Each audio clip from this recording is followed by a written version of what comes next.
Kita ke informasi pertama, pemirsa.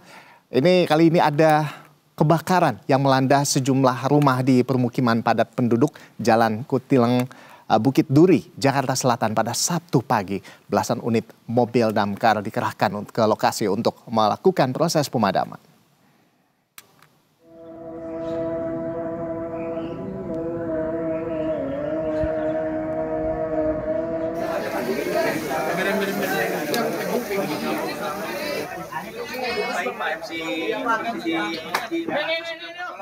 Pemirsa, asap pekat membumbung tinggi saat peristiwa kebakaran yang melanda bangunan tempat tinggal di permukiman padat penduduk Bukit Duri, Tebet. Hembusan angin yang kencang serta banyaknya bahan material yang mudah terbakar ini membuat kobaran api dengan cepat merambat dari bangunan satu ke bangunan lainnya. Petugas Suku Dinas Penanggulangan Pemadam Kebakaran dan Penyelamatan Jakarta Selatan yang tiba di lokasi kemudian langsung melakukan proses pemadaman agar kobaran api tidak merambat ke bangunan lainnya. Ketua RW setempat mengatakan kebakaran ini diduga akibat percikan api dari kabel yang mengalami korsleting listrik. Dalam peristiwa ini sebanyak 4 orang anak di bawah umur dinyatakan meninggal dunia akibat terjebak di dalam kamar.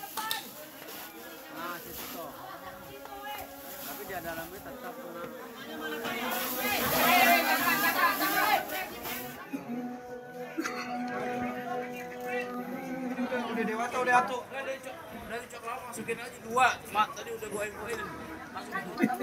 Bukan padang. Dan pemirsa, untuk mengetahui update terkini sudah ada reporter Berita 1 Andrea Hosana serta juru kamera Yulisa Febiola. Selamat siang Andrea. Iya, dari pantauan Anda di sana ini bagaimana? Apakah api sudah berhasil dipadamkan secara keseluruhan? Seperti apa? Ya, selamat siang Ando dan juga pemirsa Berita 1. Benar sekali, kebakaran yang terjadi di perumahan di kawasan Bukit Duri, Tebet, Jakarta Selatan saat ini sudah berhasil dipadamkan. Di mana berdasarkan informasi yang kami terima, kebakaran ini sempat terjadi pada sekitar pukul 6 pagi tadi, di mana unit dari mobil pemadam kebakaran sebanyak 20 unit dengan total 70 personil pemadam kebakaran ini telah berhasil memadamkan api yang proses pemadamannya tadi berlangsung kurang lebih selama 45 menit.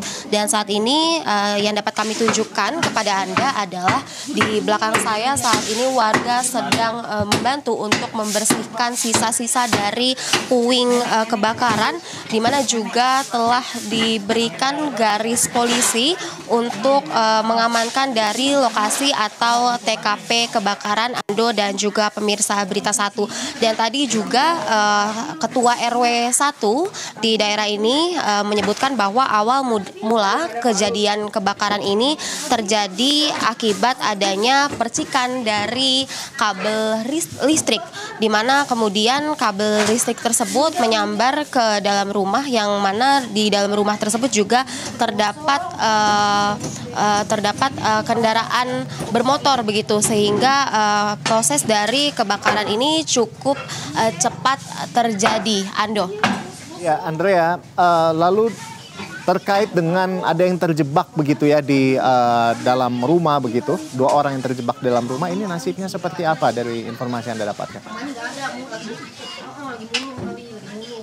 Ya, Ando dan juga pemirsa Berita 1, memang sebelumnya ini disebutkan ada 2 orang yang terjebak di dalam rumah. Namun saat ini untuk update terbaru yang dapat kami sampaikan adalah saat ini terdapat 4 orang anak meninggal dunia akibat terjebak di dalam kebakaran ini, Ando dan juga pemirsa Berita 1. Di mana untuk rinciannya adalah terdiri dari 1 bayi berumur 7,5 bulan, kemudian juga 2 orang anak yang berumur 4 tahun dan juga 1 orang anak berumur 11 tahun. Dan berdasarkan informasi yang kami dapatkan dari pihak Kasih-Op Sudin Gulkarmat Jakarta Selatan yakni Trianto, ia menyebutkan bahwa 4 korban ini ditemukan di kamar yang berbeda-beda, dan juga kemudian para korban ini kemudian telah dibawa ke Rumah Sakit Polri Rumah Sakit Polri Kramat Jati maksud kami, yang berada di Jakarta Timur. Dan kemudian juga untuk update terbaru yang dapat kami sampaikan selain dari 4 orang anak yang meninggal dunia, juga terdapat 4 korban lainnya yang mengalami luka-luka dan juga mengalami sakit lainnya seperti kesleo, kemudian juga luka baret, dan juga 1 orang ibu hamil yang mendapatkan pendarahan di bagian kepala. Dan juga hal ini disebabkan karena berdasarkan informasi yang kami himpun dari warga menyebutkan bahwa karena kebakaran ini membuat warga ini panik, kemudian juga ada beberapa korban yang terpaksa untuk loncat dari lantai 2, kemudian juga akhirnya menerima beberapa luka. Begitu, Ando. Iya, Andrea, tadi Anda menyatakan bahwa 4 orang yang meninggal adalah semuanya anak-anak, artinya di bawah umur, dan ya ada yang bayi tadi yang Anda sempat sampaikan begitu. Lalu mereka ini apakah satu keluarga atau seperti apa? Dan ketika kejadian ini orang tuanya kemana, Andrea?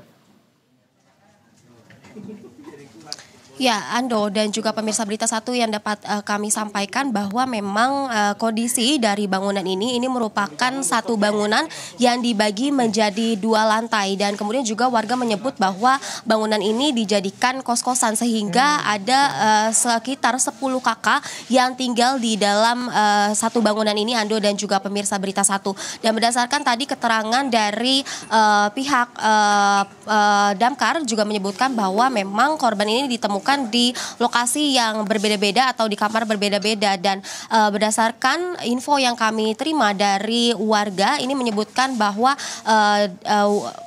korban yang merupakan anak-anak ini merupakan dari keluarga yang berbeda-beda, dan juga berdasarkan informasi yang kami terima dari pihak warga, mereka menyebutkan bahwa akibat dari kebakaran yang cukup cepat terjadi dan juga kemudian api yang diketahui ini sudah besar ketika diketahui adanya kebakaran, sehingga dari orang tua ini juga kemudian panik dan juga menyelamatkan diri, sehingga mereka tidak sempat menyelamatkan anaknya yang berada di lantai 2.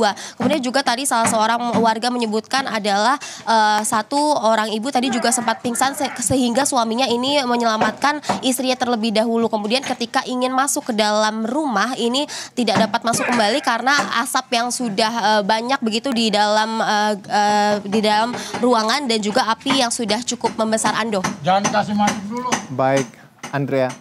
Lalu berikutnya, apakah ada kendala yang dialami oleh tim pemadam kebakaran dalam mengatasi atau menjinakkan api di sana, Andrea? Sehingga akhirnya menimbulkan korban jiwa, seperti apa sebetulnya kendalanya?